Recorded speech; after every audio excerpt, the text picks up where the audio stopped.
Hey there everyone, in this video I want to show you how to get your Galaxy S9 Plus into safe mode and out of safe mode.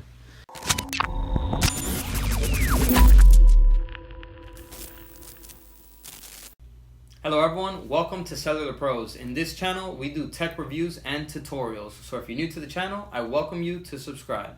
Alright, let's go right to the video now. So this is going to be a quick video. I'm just going to show you how to get into it really quickly, and then also I'm going to show you how to get out, so that in case you got into safe mode and you're having trouble getting out, you'll be able to do it now. So let's get right into it. To get into safe mode, all you got to do is press and hold the power button with the phone on. The power off menu is going to appear. Here you're going to tap and hold power off, and you're going to get this message right here which says reboot into safe mode. So here you're just going to tap it and the phone will reboot now into safe mode.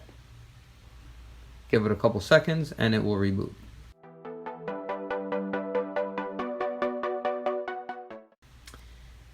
And there we go. As you can see, it says safe mode down here on the lower left hand corner. So now you can go ahead and do whatever it is that you need to do with your phone in safe mode. Delete any apps, get anything done that maybe your phone wasn't doing in regular mode. Okay, once you're ready to get out of safe mode, it's very easy. All you have to do is tap and hold the power off menu, and you're just going to select the restart option. So the phone now will reboot normally again.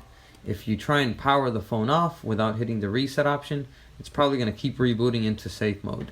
So that's why you want to hit restart. And there we go. As you can see, the phone is no longer in safe mode. So you have gotten yourself into safe mode and out of safe mode. Alright everyone, so that's it for this video. I hope you enjoyed the video and I hope it helped you out. If it did, please give it a like. It really helps the channel out a lot. So that's it for now. I'll see you around in the next video. And as always, peace. Ciao.